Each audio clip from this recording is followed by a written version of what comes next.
तजिंदर जी, आप क्या आरोप लगा रहे हैं केजरीवाल के ऊपर? सीधा सवाल।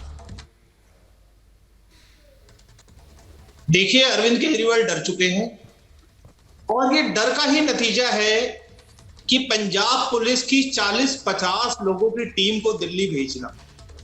उनको डर यह है कि मैं सवाल पूछता हूं उनसे कि आपने गुरु ग्रंथ साहब जी की बेदबी करने वालों को ये चुनाव के अंदर हर रैली में कहा था कि 24 घंटे के अंदर जेल की सलाखों में डालेंगे, अभी तक क्यों नहीं डाला? मैं उनसे रोज सवाल पूछता हूं। उन्होंने कहा था कि जो ड्रग्स माफिया थे, जिन्होंने पूरी पंजाब को बर्बाद कर दिया, उन ड्रग्स माफियाओं को मैं जेल के अंदर डालूंगा। वो ड्रग्स माफिया आज तक जेल के अंदर क्यों नहीं है? मैं उनसे पूछता हूं कि जो आपने कश्मीरी पंडितों के नरसंहार को झूठा बोला था, उसके लिए आपको माफी मांगनी होगी, तो अरविंद केजरीवाल पंजाब की पुलिस को आगे करते। अब तो ये पूरे देश के अंदर हर व्यक्ति ये नारा लगा रहा है कि जब जब केजरीवाल डरते हैं पुलिस को आगे करते हैं। लेकिन मैं उनको कहना चाहता, हम डरने वाले नहीं हैं। हम भारतीय जनता पार्टी के कार्यकर्ता आपसे डरने वाले नहीं हैं। आप एक नहीं 100 एफआईआर करिए, 1000 एफआईआर करिए, तब भी इस प्रकार से आपसे इस लड़ाई को लड़ते रहे। भगत साहब, कल शाम को आपसे जब मुलाकात हुई थी, मैं भी वहां पर मौजूद थी और आपसे गोवा के मुख्यमंत्री भी मुलाकात करने के लिए पहुंचे थे। तेजस्वी सूर्या, तरुण चुग, तमाम लोग आपके साथ बातचीत कर रहे थे। पूरा समर्थन था। उनका यह कहना था कि हर आम कार्यकर्ता के साथ भारतीय जनता पार्टी का समर्थन है। आज संजय सिंह से भी हमारे सहयोगी ने बातचीत की। संजय सिंह कह रहे हैं कि आप पर जो आरोप हैं, बल्कि वो तो कह रहे हैं बीजेपी के कार्यकर्ता गुंडे हैं, वो तो ऐसे शब्दों का भी इस्तेमाल कर रहे हैं और ऐसे लोगों को बीजेपी बचा रही है। एक टिकट ब्लैक करने वालों के सवालों पे मैं कोई जवाब नहीं देना चाहूंगा। तजिंदर जी, आपने एक आरोप लगाया। आपने कहा जिस समय पुलिस आपकी गिरफ्तारी के लिए पहुंची थी, उन्होंने आपको पगड़ी पहनने का भी समय नहीं दिया था। उस समय क्या क्या हुआ था? हम चाहेंगे कि आप विस्तार से हमारे दर्शकों को बताएं किस तरह से आपके घर पे पुलिस पहुंची थी, आपके पिता के साथ क्या हुआ, आपके साथ क्या हुआ। हम चाहेंगे कि दर्शकों को आप खुद बताएं। देखिए, मैं रात को उस दिन 3-3:30 बजे घर आया था, इसलिए मैं सो रहा था।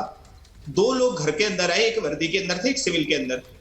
मेरे पिताजी से बात कर रहे थे, उन्होंने पूछा कि मर्दा का है, तो मैं अंदर उस समय आवाज से उठ गया, तो मैं बाहर आया तो देखा कि एक पुलिसकर्मी और साथ में एक सिविल वर्दी के अंदर बैठे हैं और आगे भी जब नोटिस से नहीं, यही एक पुलिसकर्मी आए। तो मैंने उनसे पूछा कि नोटिस से नहीं आए? उन्होंने कहा हाँ। तो मैं साथ में बैठ गया, उनको पानी वानी भी पिलाया, सब कुछ हम बातचीत कर रहे थे।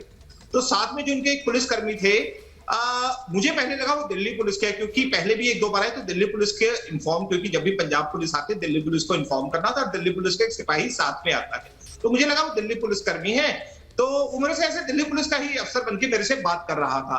लेकिन हुआ ऐसा कि जब 2-3 मिनट हम बात कर रहे थे, तो वो अचानक उठा जो सिविल के अंदर था और उसने जाके दरवाजा खोला और मैं बिल्कुल साथ वाले, अगर आपके पास वो वीडियो भी होगा जो पुलिस ने जब मुझे पिक किया, मैंने उस समय पटका या पगड़ी कुछ नहीं बांधा हुआ था और उसने जैसे ही दरवाजा खोला 14-15 लोग अंदर आ गए सिविल के अंदर। मैंने उनसे पूछा क्या हुआ, कुछ नहीं बताया। मेरा फोन छीन लिया, मेरे पिता अंदर से आए और उन्होंने वीडियो बनाने की कोशिश की, उनका भी फोन छीन लिया।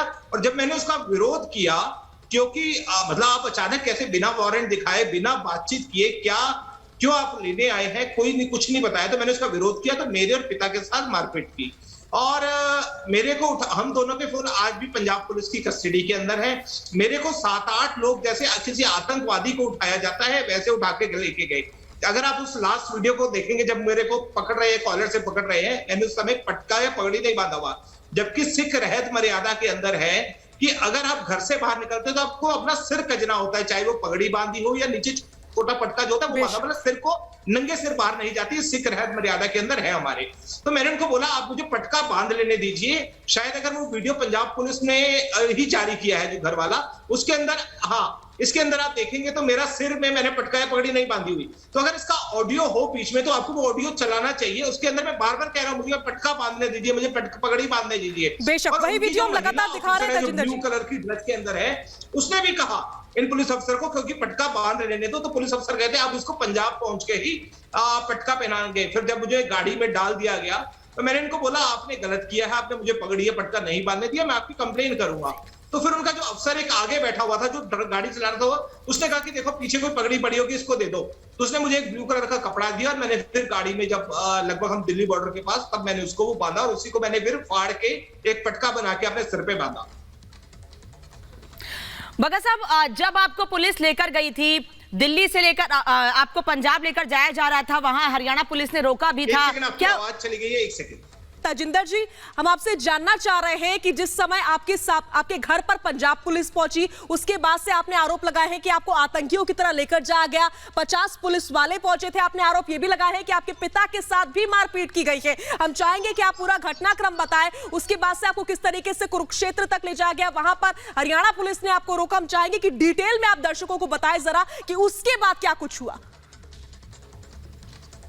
देखिए, जब मेरे को गाड़ी में डाला गया, गाड़ी में उन्होंने मेरे साथ कोई बदतमीजी नहीं की। जो मारपीट मेरे साथ हुई घर के अंदर हुई, गाड़ी में, क्योंकि इनका ऑर्डर था कि जितना भी कवरेज है रास्ते का, शायद मजिस्ट्रेट का ऑर्डर था, किसका ऑर्डर था मुझे नहीं पता, उसको लाइव दिखाना है, तो उसको वो लाइव दिखा रहे थे। इसलिए रास्ते में तो उन्होंने कोई बदतमीजी नहीं की। जो उन्होंने मेरे साथ हाथापाई की, जो की, वो घर के अंदर की, और जो मेरे घर से गाड़ी तक ले जाने का जो कॉरिडोर है बीच का, उसके अंदर की। जी नहीं, वहां जब पुलिस ने, हरियाणा पुलिस ने रोका, उस दौरान भी क्या तीनों राज्यों की पुलिस के बीच कोई बातचीत हुई थी आपको लेके, कोई उनके बीच खींचतान? हरियाणा पुलिस ने उनको रोका और उनसे ये पूछा कि हमें दिल्ली पुलिस की शिकायत है कि आपने लोकल थाने में इन्फॉर्म नहीं किया है, क्या आपने वहां जो डीडी एंट्री होती है वो कराई है, क्या उसकी आप हमें एक कॉपी दे सकते हैं, क्योंकि हमें कंप्लेन है, क्या आपने वहां मेडिकल कराया है, क्या आपने लोकल एमएम के सामने पेश किया है, क्या वहां आपने किसी वकील से बात करने का मौका दिया है? तो वो कुछ भी नहीं दिखा सके, इसलिए पंजाब पुलिस को खाली हाथ वापस आना पड़ा। उनके पास वारंट तक नहीं था। आप सोचिए, ये जो वारंट है ये कल दोपहर को इशू हुआ। अगर वारंट पहले इशू होता मेरे खिलाफ, तो क्या 2 दिन पहले पंजाब पुलिस उसको दिखाने देती वारंट को?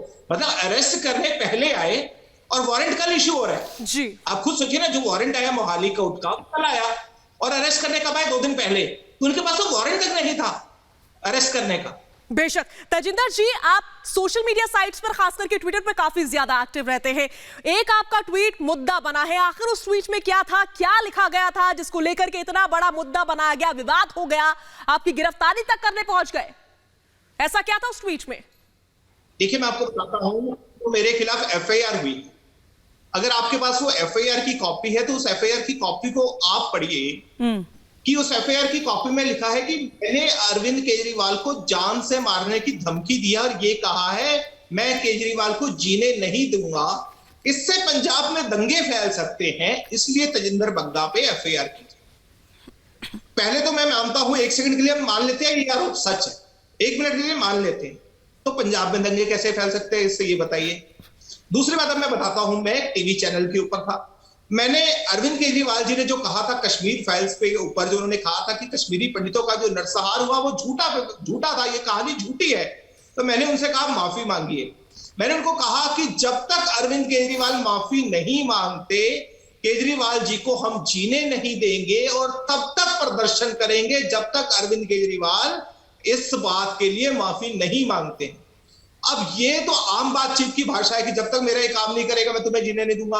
अगर मैं आपको बोलूं, अरविंद केजरीवाल को बोलूं कि केजरीवाल जी चुल्लू भर पानी में डूब के मर जाओ, तो वो क्या मेरे पे एफआईआर का, वो तो मेरे पे एफआईआर कर देंगे कि मैंने उनको सुसाइड के लिए प्रेरित किया है।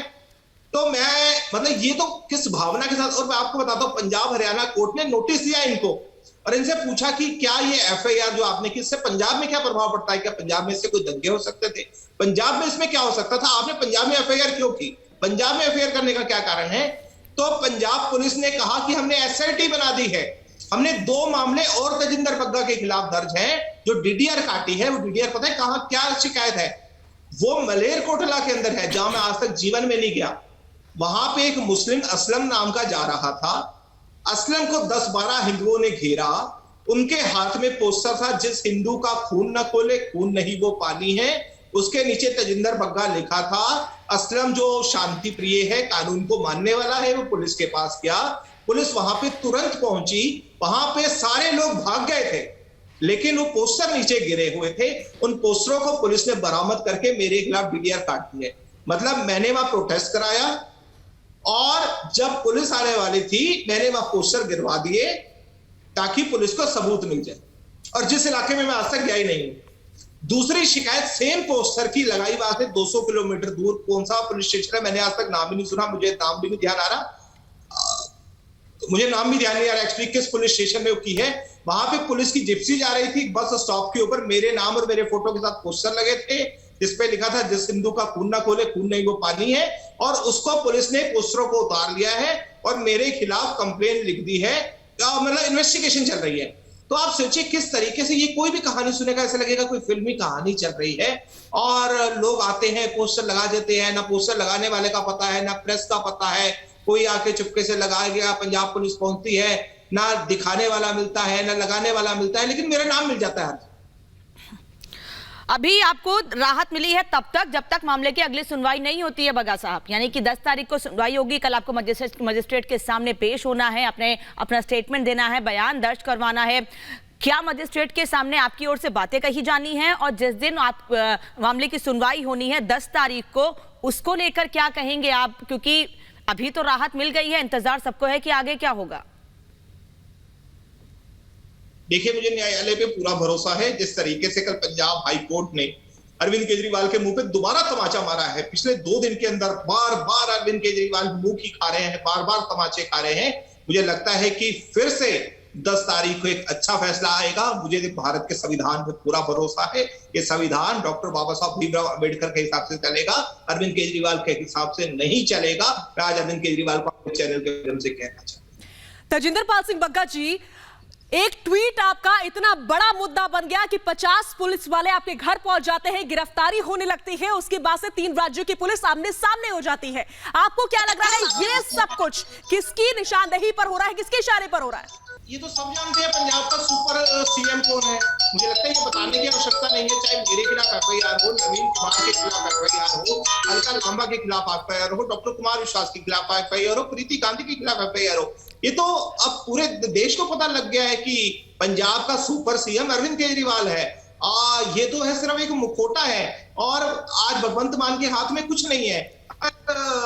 अरविंद केजरीवाल कहते हैं उठक बैठक करो, तो भगवंत मान उठक बैठक करते हैं। अगर अरविंद केजरीवाल कहते हैं कि भैया दिन में रात है, तो वो रात कहते हैं। तो भगवंत मान तो कुछ कर ही नहीं सकते। जो अरविंद केजरीवाल दिल्ली से डिक्टेट करते हैं उनको करना पड़ता है। यानी कि भगवंत मान कठपुतली है, आप ये कह रहे हैं अरविंद केजरीवाल की? चलिए वापस हम बात करने की कोशिश करेंगे। तेजेंद्र बग्गा हमारे साथ लगातार जुड़े हुए और बता रहे हैं कि किस तरह से जब सुबह उनके घर पुलिस पहुंची, परसों सुबह किस तरह से उनके साथ मिसबिहेव किया गया, और ये तस्वीर भी आपको हम लगातार दिखा रहे हैं क्योंकि बग्गा साहब शायद फिर से हमारे साथ जुड़ गए। सर, आवाज पहुंच रही है आप तक? जी आ रही है। कल आप लोगों से जब बात हुई थी तो आप और तमाम बीजेपी के नेता ये कह रहे थे कि पुलिस का मिसयूज कर रहे हैं केजरीवाल, जबकि आम आदमी पार्टी लगातार ये बात कर रही है कि पुलिस का मिसयूज करने का आरोप जो लगा रहे हैं उनसे पूछिए वो किस तरह से संस्थाओं का और पुलिस का मिसयूज कर रहे हैं। बल्कि दिल्ली पुलिस उनके कंट्रोल में नहीं है, उसको लेकर भी लगातार केजरीवाल तरह तरह के बयान देते रहे हैं। देखिए, ये अब सवाल रह ही नहीं गया, ये तो अब सोल्व हो चुका है। सवाल का जवाब सोल्व हो चुका है। ये तो सारे देश ने देख लिया कि किस प्रकार से अगर आप अरविंद केजरीवाल के खिलाफ बोलते हैं, आपके खिलाफ पुलिस भेज दी जाएगी। मैं अकेला व्यक्ति थोड़ी हूं, मेरे खिलाफ भेजी, नवीन कुमार के खिलाफ भेजी, प्रीति गांधी के खिलाफ भेजी, डॉक्टर कुमार विश्वास के खिलाफ भेजी, अलका लांबा के खिलाफ भेजी। तो ये तो अब सवाल नहीं है, ये अब जवाब सॉल्व हो चुका है, इस सवाल का जवाब। तो अरविंद केजरीवाल डरते हैं, उनसे जो सवाल पूछता है मिसयूज ऑफ पुलिस करते हैं, और इसीलिए वो दिल्ली पुलिस इतने टाइम से मांग रहे थे। और शायद उनके पास अगर दिल्ली पुलिस होती तो शायद वो देश के प्रधानमंत्री के खिलाफ भी वारंट जारी करते। बग्गा जी, अभी आपने कुछ देर पहले कहा कि भगवंत मान कुछ फैसले नहीं लेते, उनके पास कोई पावर नहीं है, जो भी डिसाइड करना होता है वो सब कुछ केजरीवाल करते हैं। यानी कि भगवंत मान के पास वाकई कोई पावर नहीं है, वो महज एक कठपुतली है, आप ये कह रहे हैं केजरीवाल की पंजाब में? 100% भगवंत मान क्यों चाहेंगे पंजाब की बदनामी हो? पिछले 2 दिन के अंदर जो पंजाब की बदनामी हुई है, जिस प्रकार से आप देखें, भगवंत मान तो बेचारे खुद विक्टिम है, वो बेचारे कुछ कर ही नहीं पा रहे। आप सोचिए, पंजाब के अंदर ड्रग्स बहुत बड़ी समस्या है। आज ड्रग्स के माफियाओं को नहीं पकड़ा जा रहा। पटियाला के अंदर इतनी बड़ी हिंसा होती है, वहां कुछ नहीं हो रहा है। लेकिन पंजाब के एसएसपी, डीएसपी, एडीजीपी लेवल के अधिकारी एक इसलिए व्यक्ति के पीछे पड़े क्योंकि उसने अरविंद केजरीवाल को ये कहा कि वो उनको चैन से जीने नहीं देंगे। मतलब आप, मेरा क्राइम पटियाला से बड़ा हो गया, मेरा क्राइम ड्रग्स माफियाओं से बड़ा हो गया, मेरा क्राइम जो गुरु ग्रंथ साहब जी की बेदबी करने वालों से बड़ा हो गया। अच्छा, पिछले दिनों जब पंजाब में चुनाव थे उसके पहले कुमार विश्वास ने खालिस्तान को लेकर एक बयान दिया था, अरविंद केजरीवाल का उसमें जिक्र किया था। उसका पटियाला में जो कुछ हो, अभी आपने भी उसका जिक्र किया है। आज एक तस्वीर धर्मशाला से सामने आई जहां विधानसभा के पास खालिस्तानी समर्थक झंडे लगाए गए हैं। केजरीवाल उस पर बीजेपी पर सवाल खड़े कर रहे हैं, क्या कहना है इस पर आपका? देखिए, भारतीय जनता पार्टी का सीधा सीधा कहना है, ये देश की एकता और अखंडता में जो भी उंगली उठाएगा हम उनको छोड़ने वाले नहीं हैं। खालिस्तान झंडे जिसने भी लगाए होंगे हम उनको नहीं छोड़ेंगे, जेल की सलाखों के पीछे पहुंचाएंगे। अरविंद केजरीवाल सोचते हैं, आज मुझे बताओ, अरविंद केजरीवाल का पिछले 10 साल की राजनीति में एक भी बयान खालिस्तानियों के खिलाफ है? एक भी बयान आपको नहीं मिलेगा। ये दर्शाता है कि वो खालिस्तानियों के साथ हैं। अगर पंजाब के अंदर खालिस्तानी आतंकवादियों के घर कौन सोता है? वो अरविंद केजरीवाल सोते हैं। पंजाब के अंदर खालिस्तानी कोई हरकत करते हैं, अरविंद केजरीवाल एक भी बयान नहीं देते हैं। उनकी सिंपैथी उनके साथ है। उनका एक आईटी सेल का एक व्यक्ति हिमाचल प्रदेश का जो हेड था, 3 दिन पहले आपके चैनल ने दिखाया किस प्रकार से खालिस्तान की बातें करता था।